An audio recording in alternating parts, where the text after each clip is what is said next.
দেখুন মতিন সাহেব, কথা ছিল ৫ লাখ টাকা যৌতুক দেবেন, আপনি দিলেন মাত্র ৩ লাখ।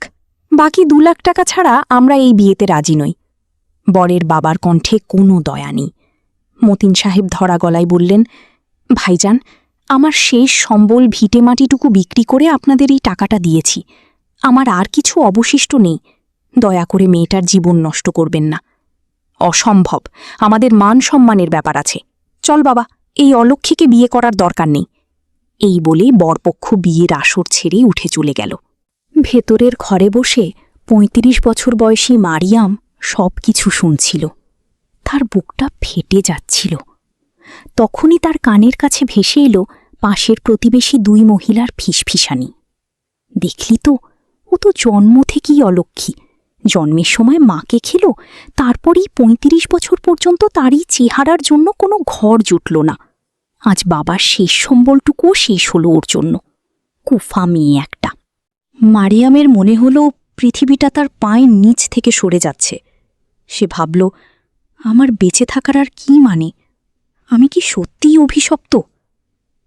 সে যখন চরম কোনো ভুল সিদ্ধান্তের দিকে পা বাড়াতে যাচ্ছিল, ঠিক তখনই তার ছোট চাচা, যিনি একজন ধর্মপ্রাণ মানুষ, ঘরে ঢুকলেন।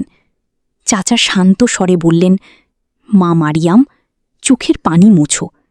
যারা আজ তোমাকে টাকার অভাবে ফিরিয়ে দিল, তারা তোমার যোগ্য ছিল না। আল্লাহ পবিত্র কুরআনে বলেছেন, নিশ্চয়ই কষ্টের সাথেই স্বস্তি রয়েছে। তুমি কেন নিজেকে দোষ দিচ্ছ?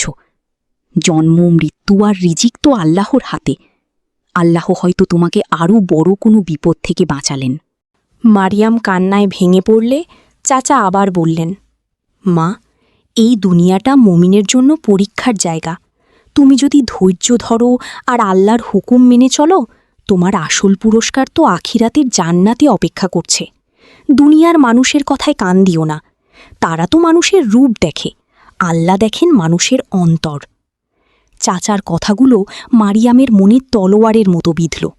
সে নিজেকে সামলে নিল, সিদ্ধান্ত নিল সে আর কারও বোঝা হবে না। সে তার পুরনো সেলাই মেশিনটা ধুলো ঝেড়ে বের করল। শুরু হলো নতুন এক যুদ্ধ। দিন রাত পরিশ্রম করে সে পোশাক তৈরি করতে লাগল। কিছুদিন পর তার কাজের সুনাম গ্রামে ছড়িয়ে পড়ল। সেলাইয়ের আয়ে সে বাবার সংসারে সচ্ছলতা ফিরিয়ে আনল। মারিয়াম এখন আর সেই ঘরকুনো মেয়েটি নয়। তার জীবনের লক্ষ্য বদলে গেছে। সে এখন ৫ ওয়াক্ত নামাজ পড়ে আল্লাহর ইবাদাতে মশগুল থাকে। বাবার হারানো জমি সে আবার কিনে নিয়েছে। সে এখন তার বাবাকে নিয়ে দেশের বিভিন্ন জায়গায় ঘুরতে যায়। তার সাথে কোনো জীবনসঙ্গী নেই, কিন্তু তার মনে আছে আল্লাহর প্রতি গভীর বিশ্বাস আর প্রশান্তি। রাস্তা দিয়ে যাওয়ার সময় গ্রামের মানুষ এখনও অনেক কথা বলে, বুড়ি মেয়েটা একা ঘোরে, বউ হতে পারল না। কিন্তু মারিয়াম এখন আর ওসব শুনে মন খারাপ করে না। সে মিটিমিটি হাসে আর ভাবে, মানুষের সন্তুষ্টির চেয়ে আল্লাহর সন্তুষ্টি অনেক বড়। ধন্যবাদ সবাইকে আমাদের ভিডিওটি শেষ পর্যন্ত দেখার জন্য।